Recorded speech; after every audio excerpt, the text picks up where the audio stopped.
At some point in your career, you have delivered something genuinely excellent.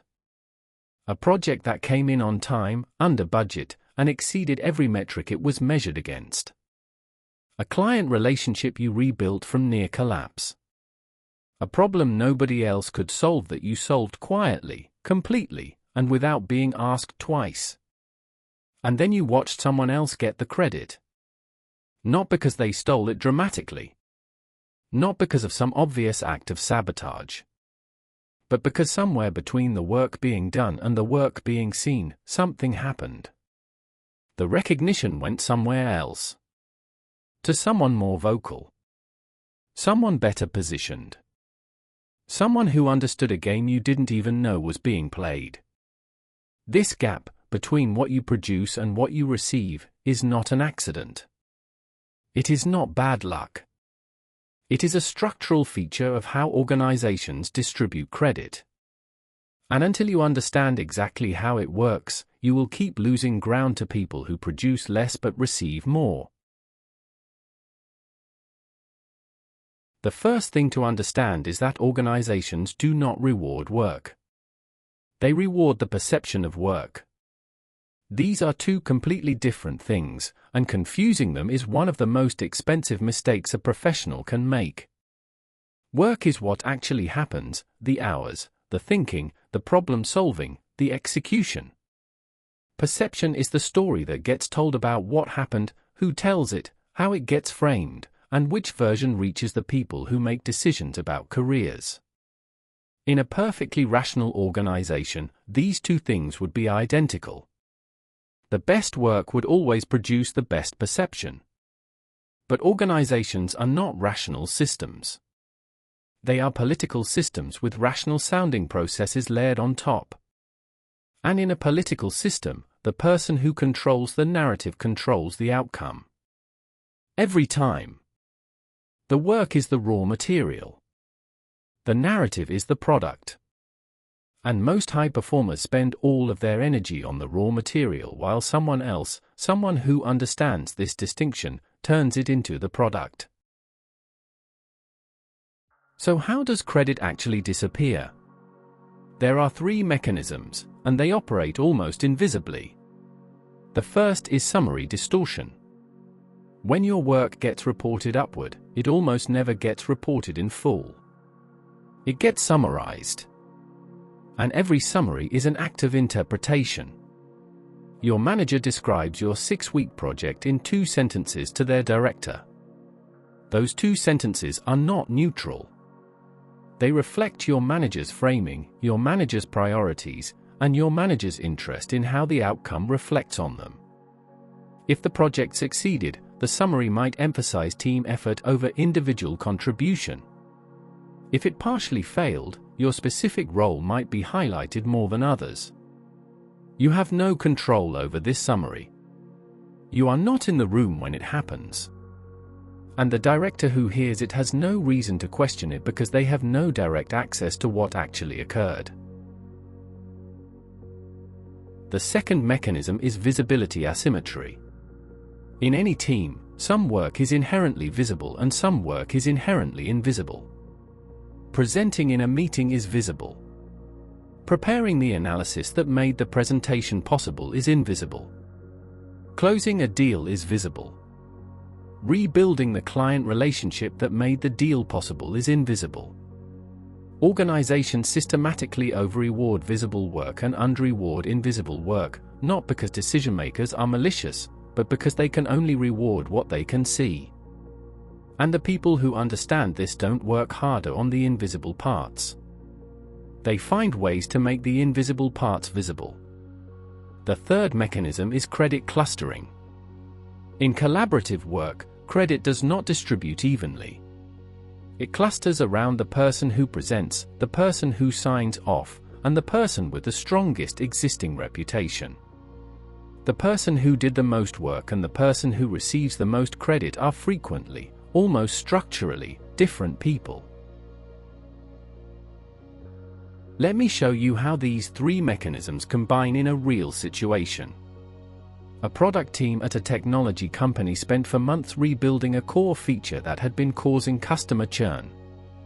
The actual work was done primarily by 2 engineers and 1 product analyst, call them the builders. Their manager, call him Derek, coordinated the project, ran the stakeholder meetings, and presented the results to the executive team. When the feature launched and churn dropped by 23%, the executive team praised Derek specifically and publicly. Derek received a performance bonus and was mentioned in the company all hands as an example of strong leadership. The builders received standard performance reviews. No public recognition. No bonus. Nothing that distinguished their contribution from a routine quarter. 3 months later, Derek was promoted. One of the builders resigned. When asked in their exit interview why they were leaving, they said they felt their work was not seen. They were right. It wasn't. And nobody in a position to change that had any idea it was happening. When people first encounter this dynamic, the instinctive reaction is almost always the wrong one. They work harder. They produce more. They tell themselves that eventually, the quality of their output will become impossible to ignore. This is one of the most persistent and damaging myths in professional life. More output does not solve a visibility problem. It deepens it. Because every hour you spend producing more invisible work is an hour you are not spending making your existing work visible. The people who consistently close the gap between their results and their recognition are not working harder than everyone else. They are working differently. They have accepted, without bitterness, without cynicism, that producing excellent work and ensuring excellent work is seen are 2 separate jobs. And they have made a deliberate decision to do both. Not because they are political animals. Not because they enjoy self-promotion. But because they understand that unrecognized work does not compound. It disappears. So what does making your work visible actually look like in practice? The first principle is documentation over silence. Every significant piece of work you complete should leave a written trail, not for bureaucratic reasons, but because written records travel through organizations in ways that verbal reports never do. A concise email summarizing what was accomplished, what decisions were made, and what the outcome was, sent to the right people at the right time, creates a permanent record that exists independently of anyone's memory or interpretation. The second principle is strategic narration. This does not mean constant self-promotion. It means periodically, deliberately, and concisely telling the story of your work to people who matter. Not boasting. Connecting your work to outcomes they care about.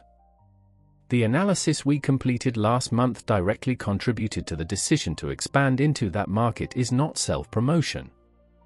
It is providing context that decision-makers need and almost never receive from anyone else. The third principle is presence in the right rooms. Invisible work often stays invisible because the person who did it is never in the room when it gets discussed. If your work is being presented by someone else, find a way to be present.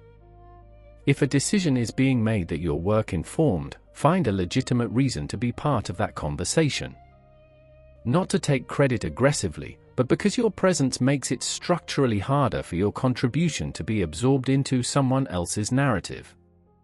The fourth principle is building direct relationships with people 2 levels above you who can see your work firsthand. Not through your manager's filter. Not through a summary. Directly. Ask for feedback on your thinking. Offer analysis they would find useful. Create legitimate reasons for them to form an independent opinion of your capabilities. Because when the conversation about your career happens in a room you're not in, and it will, you want multiple people in that room who know your work directly, not just the one person whose interests may not align with yours. I want to address the psychological barrier that stops most people from doing any of this. Many high performers have a deep, almost moral resistance to making their work visible. They feel it is somehow beneath them, that the work should speak for itself.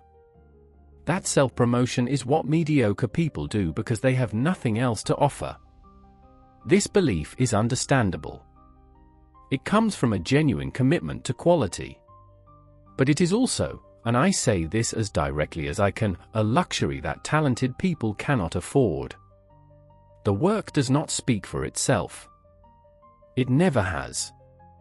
In every organization, in every industry, in every era, the people who shaped outcomes were the people who understood that doing excellent work and ensuring it was recognized were both necessary, and neither was sufficient alone. Letting go of the belief that visibility is beneath you is not a compromise of your integrity. It is a recognition of how the world actually works. The gap between your results and your recognition is not going to close by itself. It will not close because you work harder. It will not close because the organization eventually figures out what you're worth. It will close when you decide to treat visibility as a professional skill, one that can be developed, practiced, and improved, with the same seriousness you apply to every other part of your work. The people consistently outperforming you in recognition are not luckier than you. They are not more political than you. They simply understand something you haven't yet fully accepted, that in any organization, the story of your work matters as much as the work itself. In our next episode, we're going to examine why the most dangerous career moves are the ones that feel completely safe, and why playing it safe is the fastest route to becoming irrelevant. Subscribe now. Because the cost of not understanding this is already showing up somewhere in your career. You just haven't been able to see it yet.